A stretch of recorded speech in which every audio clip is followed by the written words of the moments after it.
Dan, what are we talking about today? Constellation Energy.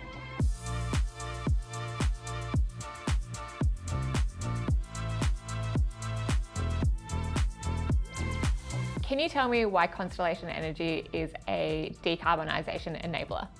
Yeah, so Constellation owns and operates over 55% of the US nuclear fleet.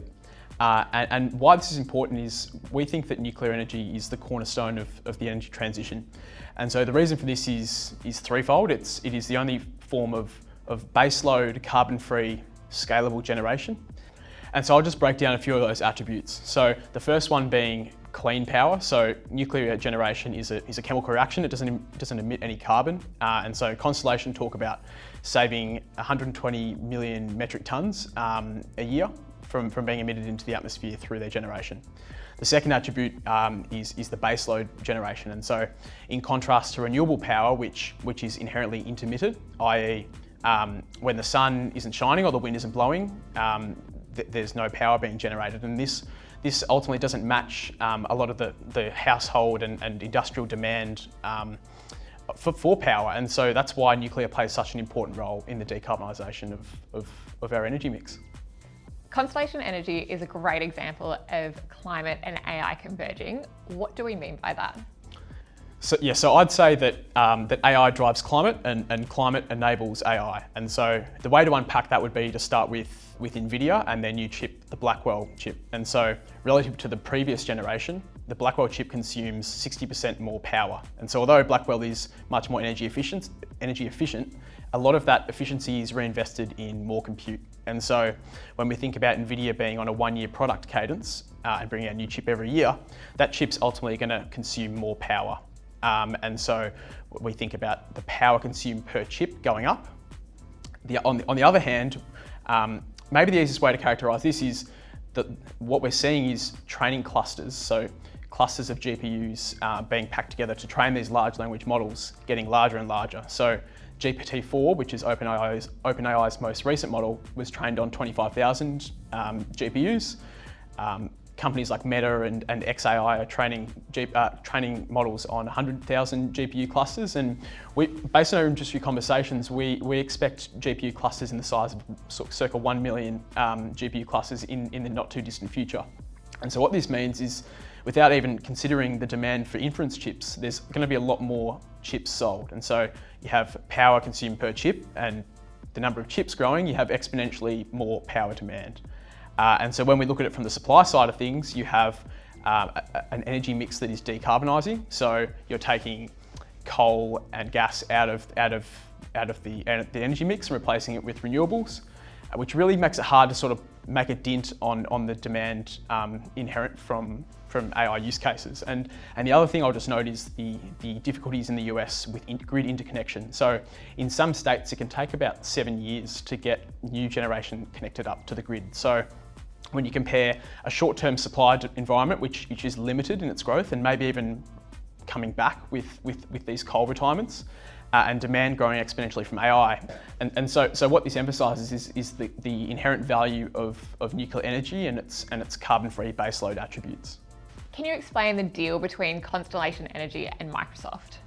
Yeah, so this is a really exciting deal. So what's happening is Constellation are bringing back a previously retired nuclear plant back online by 2028, and Microsoft have agreed to offtake that power for 20 years. And they're paying a considerable premium to the market price. We think we can triangulate from the company disclosures that it's about double the prevailing market price. So this really speaks to the value of nuclear power that's being recognised by these big tech companies. The other thing to note is there's something within the Inflation Reduction Act called a 45Y tax credit, which is an additional $30 per megawatt hour, which Constellation can claim for new generation that's brought online after 2024. So when we think about all in, with a market price of power today that's around about $45 per megawatt hour, Constellation, we think, can get around $130 per megawatt hour for this generation. And so this is almost 3x what they'd get selling it in a wholesale market. And so what is the significance of these deals? Yeah, so this is actually a bit of a historic moment for the nuclear industry.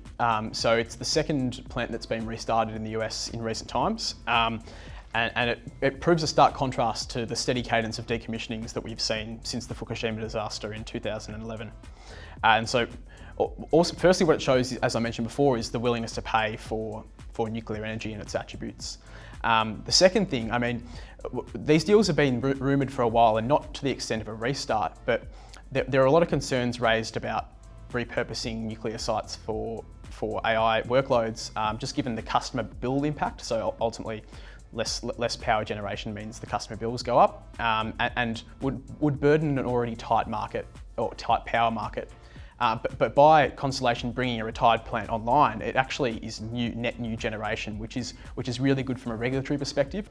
And so what we've seen is the governor of Pennsylvania come out and actually talk about potentially fast tracking the process of getting this plant back online, which is a real vote of confidence for what Constellation and Microsoft are doing here. So what is the investment team's outlook for Constellation over the next 3 to 5 years? Are there any milestones that you anticipate? Yeah, so we continue to expect Constellation to monetise their existing nuclear fleet for its baseload carbon-free attributes, and we expect this to come through premiums paid or more attractive premiums to the power price, and long-term contracts around those assets, which ultimately create a durable stream of cash flow for Constellation. And just to quote the CFO, he told us that he expects every incremental data centre deal they sign to be more lucrative. And to us, this makes sense because nuclear is a scarce asset. They're not building any more large gigawatt scale reactors in the US. And so for every one that's taken offline, the rest become more and more valuable to these big tech companies. And so the reason we think the big tech companies are going to be the ones to contract these assets are because they have corporate sustainability goals, which they've signed up to.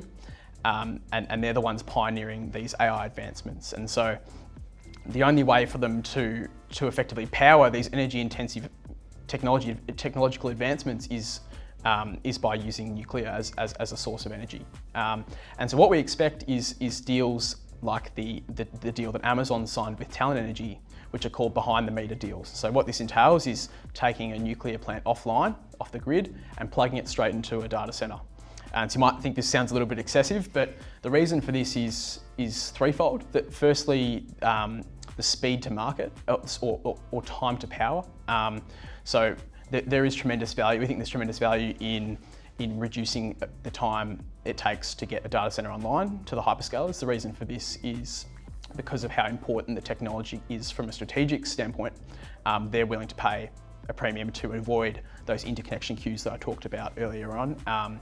And that's easier to do through existing assets. The second point is it allows these big tech companies to secure gigawatt scale contracts over power supply, which has been cited as a constraint to their development thus far. Finally, the last point I'll make is the carbon-free baseload attributes, which I've spoken about a few times, but these data centers need to be online 100% of the time. You can't really achieve that through solar and wind without storage, which isn't scalable or economically feasible today. And so that's why nuclear is so important for these big tech companies. And so when we think about this opportunity and we think about Constellation, who own over half the unregulated fleet in the US, we think that they're in an unparalleled position to monetise this unique opportunity. And so you could say that nuclear is back in fashion. I guess so.